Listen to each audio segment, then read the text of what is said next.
Okay, I'm going to talk to you guys about our compensation plan. If you go to university, under this tab, all of this stuff is here, and you can download it and print it and things like that. This one is the Canadian compensation plan. It's not quite as detailed as this, but it doesn't matter because it has the basic information we need to know. And if you do hire someone in the States, obviously they need this one, but this one is geared towards us because we have different requirements. Okay. Did you see my bull's head reflected? You kind of can in there. Okay. Let's talk sales commissions.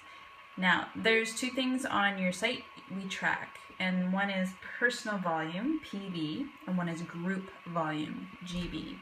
Personal volume is your total commissionable sales. So that doesn't include your personal color club, it doesn't include your hostess rewards, supply orders, none of that. And it is the subtotal, so it doesn't include shipping or tax. Group volume is that subtotal, that personal volume, at 80%. And all of your legs volume, personal volume, at 80%. So your group volume is a combo of anyone under you, 80% of their personal volume, and 80% of your personal volume. So that's where that comes from. Now, sales commissions, this is based on your personal volume. So 0 to 1,210, you get a 30% total, right?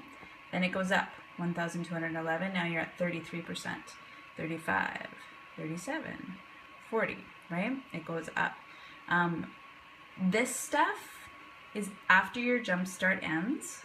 So your jumpstart goes for 90 days. It's actually more like 90 days plus 12 more because they give you a couple bonus days for shipping of your starter kit. But after your jumpstart is over, you for all sales totaling $330 a month, you receive 5% of the total, and 330 plus in a month, you receive 3% of the total. So supply credits, supply program, the supply credits are for any kind of supplies like catalogs, free catalogs, and jewelry is for jewelry. It's kind of like Jumpstart, but it's honestly, it's not as good. Get your Jumpstart. Okay, then let's talk levels here. So to be a stylist, an active stylist, which is also considered to be an active leg, you need to have $220 in your PV a month for that month, right? And we go month to month. As soon as the month is over, everyone starts back at 0. So when at the end of the month I could be managing director, at the beginning of the new month I'm back down to inactive stylist. So to be an active stylist and be considered an active leg, you need $220. Okay?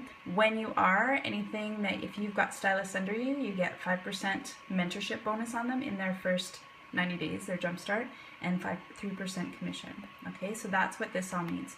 So your first level is anyone who's directly under you, and the mentor bonus is 5%, okay, of their group volume. So it's the total of their group. Associate stylist, okay, same thing except that you have one person under you that's active, right? This one you might have people under you, but they're not necessarily an active leg. They might just have some commissions or whatever, and so you still get it. As long as you're active, you get all your downline commissions, okay? And it's called downline commission. Anyone under you is called your downline. And same thing here. So this one, you would have a second level, because you're associates, you have one active leg, 330 in volume. So your personal requirements as you go up, goes up too, right? And then you get to a point where the group volume will be included in what's required of you as well. This is easy to achieve because you have so many people above. If you add it up, it's like, it's a no-brainer. With yours and theirs, it almost equals that, right? So it just goes up. When you hit certain ranks, like once you hit director, you get advancement bonuses, and these are things to pay attention to. Don't be $2 short of making director when you're going to be getting $110 as a bonus. Like, buy some skinnies. Matching bonus goes to the person above you who is of the same rank and who is closest to you. I can explain this part later. Something to explain to you. When you are a senior stylist, it really doesn't take much to bump up to director. It might just be a matter of sales, and that's, again, something to watch for, right? Is you are going to get a bonus. And look at how much your downlines go up, right? So at the end of the month, that's why they always talk about end of the month, crunch your numbers, because you do need to look at that. And then you can keep going up to lead executive. There's something that you hit at a certain point, and they're called generational overrides, and that's a totally different beast, and I'm not quite there in my understanding yet, so we're not going to talk about that. But basically, your gravy stuff is when your people are in their first 90 days, you get paid to train them, so it's important, right? Pass this information on so you can train them and let them know what everything is. I hope that kind of explains it. There are more documents here. Let me just go take a quick peek. There's worksheets, right? If you want to go, I really want to go from stylist to associate stylist, click on this worksheet. It leads you through, and I will go through it with you. If you have personal goals you want to be held accountable for, I'm up for being that person to talk to you about it. This document here is awesome too. Just be careful that some of it's more geared towards American and some of the numbers have changed, but definitely read this document too. Okay, I'm going to go before this video is too long. Hope this gets us started. Lots of training on the back office.